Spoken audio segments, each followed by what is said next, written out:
Iniciamos esta inmersión profunda. Hoy exploramos una conexión que es fundamental. ¿Por qué el cálculo, el diferencial y el integral se convirtió casi en el lenguaje nativo de la microeconomía moderna? Exacto. Vamos a usar apuntes, investigaciones sobre el tema para desentrañar cómo las matemáticas cambiaron la forma de pensar la economía. Sobre todo desde la revolución marginalista, ¿no? Efectivamente. Y no es solo aplicar fórmulas, ¿eh? Es que el cálculo da un rigor, una precisión, que es indispensable para modelar decisiones complejas. Decisiones sobre recursos escasos, claro. Eso es.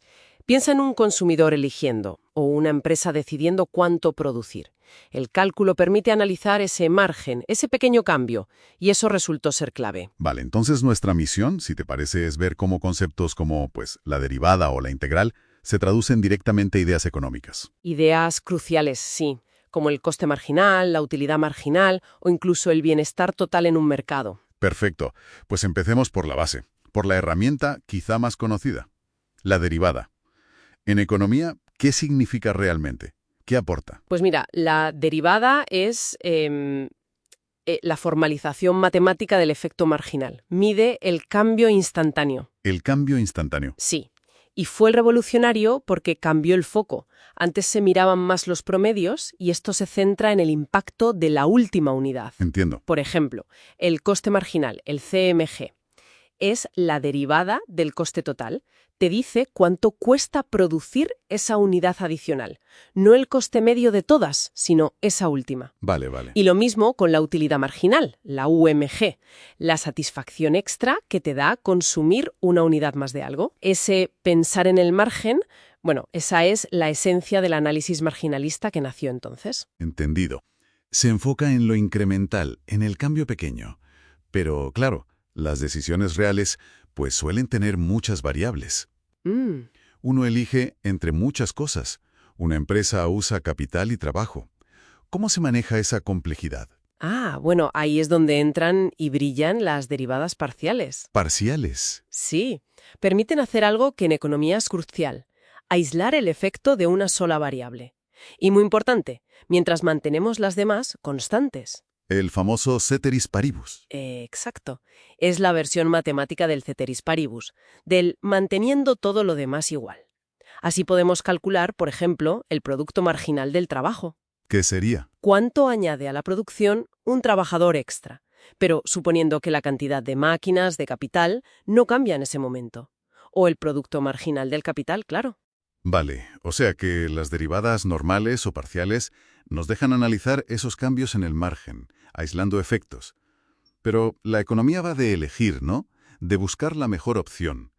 ¿Cómo conecta el cálculo con optimizar decisiones? Pues precisamente a través de la optimización matemática.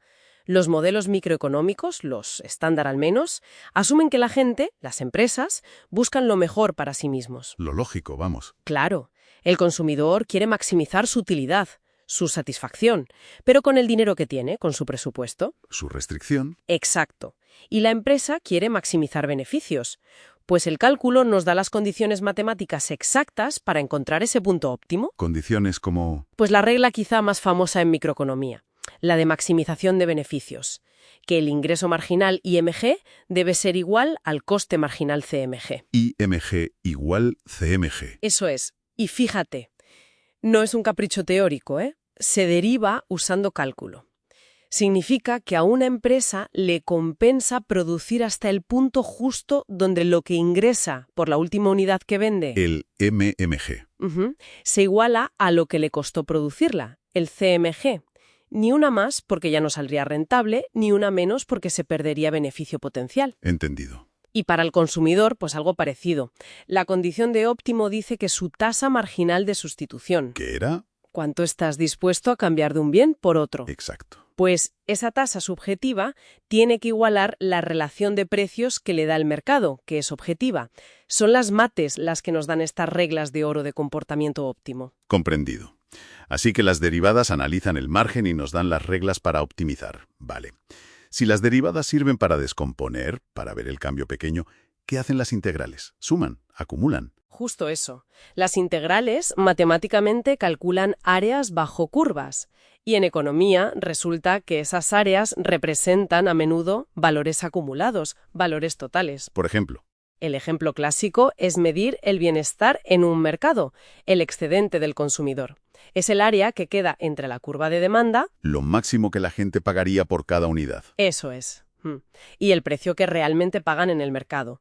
Mide el beneficio neto total de todos los consumidores juntos. Claro, si estabas dispuesto a pagar 10 y pagas 4, esos 6 son tu excedente. Exacto. Pues la integral suma todos esos excedentes individuales de todas las unidades compradas. Vale. Y de forma parecida está el excedente del productor. Es el área entre el precio que cobran los vendedores y su curva de oferta, que en el fondo refleja su coste marginal. Su beneficio neto, digamos. Su beneficio neto agregado, sí. Y si sumas los dos excedentes, el del consumidor y el del productor, que los obtienes integrando, pues tienes una medida del bienestar total que genera ese mercado. Vaya, tiene una lógica matemática muy potente, muy elegante. Pero aquí viene la duda, ¿no? La crítica. ¿De verdad actuamos así? ¿Vamos por la vida calculando derivadas inconscientemente para decidir cuántos cafés tomar? Jeje, es la pregunta del millón. Parece una visión un poco robótica. El Homo economicus. Es una crítica muy importante, sí, y que ha ganado mucho peso en las últimas décadas. Los modelos neoclásicos, los que usan cálculo de forma más pura, asumen racionalidad perfecta, información completa, preferencias súper estables. Supuestos muy fuertes. Muy fuertes, sí. La realidad es que usamos atajos mentales, nos influyen las emociones, el cómo nos presentan las opciones, el contexto social. Somos más complejos. Y ahí es donde entra la economía conductual, ¿verdad? Exactamente. La economía conductual o del comportamiento intenta integrar la psicología. Reconoce la racionalidad limitada, un concepto que introdujo Herbert Simon. Racionalidad limitada. Sí, bounded rationality. Que no optimizamos a la perfección, sino que a menudo buscamos soluciones suficientemente buenas, lo que él llamaba satisficing. Vale, ¿y eso significa abandonar las matemáticas? Pues curiosamente no. Para nada. La economía conductual no rechaza las matemáticas. Al contrario, a menudo necesita herramientas matemáticas incluso más sofisticadas para intentar modelar esas desviaciones del modelo ideal, esas complejidades del comportamiento real. No tira los modelos, los refina, los hace más realistas. Entiendo. Así que, incluso reconociendo que no somos calculadoras con patas, El cálculo sigue siendo la columna vertebral de gran parte de la microeconomía. Proporciona el marco, como la sintaxis común, para formular teorías de forma rigurosa. un lenguaje común. Un lenguaje común, exacto, para comparar hipótesis, para analizar el impacto de políticas económicas. Su poder analítico y la disciplina lógica que impone, pues son difíciles de sustituir en el núcleo de la disciplina, aunque luego, sobre esa base, se construyan modelos más ricos y complejos. Resumiendo entonces, el cálculo le dio a la microeconomía precisión. Precisión para definir conceptos marginales, ¿no? Sí, para hablar de cambios pequeños. También herramientas para analizar cómo optimizamos, cómo tomamos decisiones con restricciones. Las condiciones de óptimo, sí. Y finalmente, métodos para medir el bienestar agregado en los mercados, con las integrales. Exacto. Es como el andamiaje conceptual y analítico sobre el que se apoya gran parte del edificio económico moderno. Un andamiaje que sigue ahí. Sigue ahí, sí. Incluso cuando se exploran sus grietas o se añaden habitaciones nuevas y más complejas a ese edificio, la estructura matemática fundamental permanece.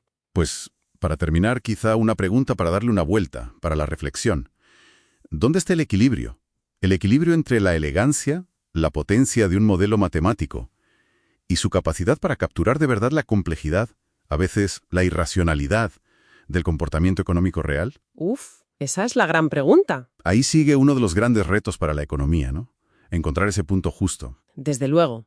Un reto constante mientras la disciplina sigue evolucionando.